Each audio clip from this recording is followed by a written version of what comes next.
எல்லாருக்கும் வணக்கம். ரொம்ப சந்தோஷமாக இருக்குது இவங்க எல்லாரையும் பார்க்குறீங்க.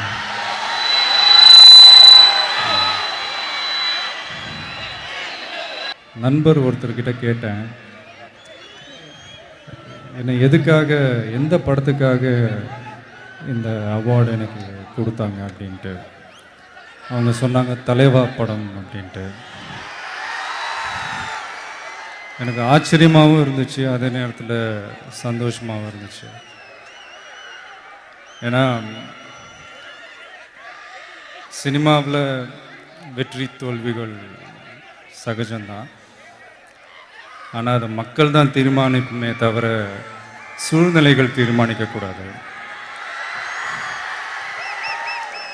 அப்படி ஒரு சூழ்நிலையில் சிக்கி நல்லா போயிருக்க வேண்டிய தலைவா படம் எதிர்பார்த்த அளவு போகலை.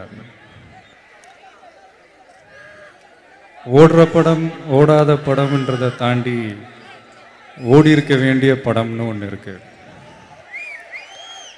அதாவது ஜெயிக்கணும்னு நம்பி 6-7 மாதம் கஷ்டப்பட்டு உழைச்ச உழைப்பு எல்லாத்துக்குமே இப்படி ஒரு சூழ்நிலை அமையும்னு நான் எதிர்பார்க்கல.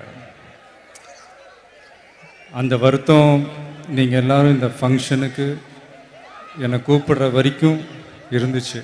ஏன்னா ஜெயிச்ச படத்துக்கு நீங்கள் என்னை செலக்ட் பண்ணியிருந்தா கூட நான் இவ்வளோ சந்தோஷப்பட்டிருக்க மாட்டேன்.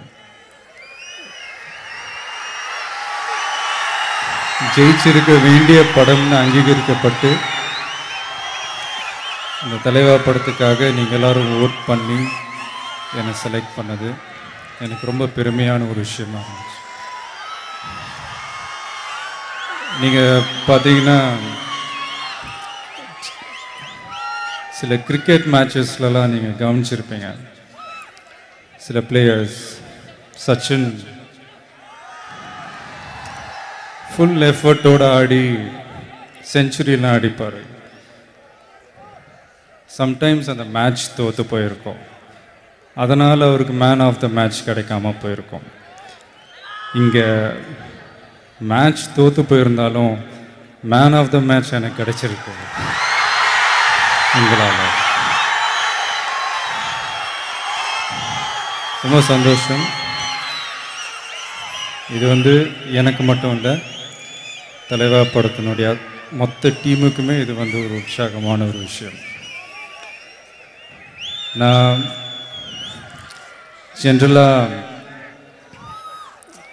யார்கிட்டையாவது க்ளோஸாக பழகிட்டேன்னா அவங்க என்னை விட வயசு கம்மினாலும் அவங்கள வாங்கண்ணா போங்கண்ணான்னு பேசி பழக்கம்.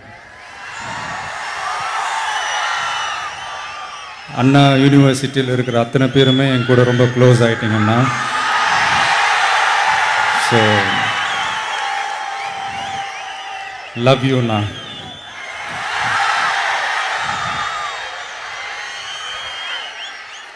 முக்கியமாக இந்த ஃபங்க்ஷன் இன்றைக்கி ஏன் வச்சிங்க நாளைக்கு ஏன் வைக்கலன்னு இப்போ தான் புரிஞ்சுது. நாளைக்கு எல்லோரும் பிஸியாக இருப்பீங்கள்ல. So happy Valentine's day, good luck and all the best. Thank you so much.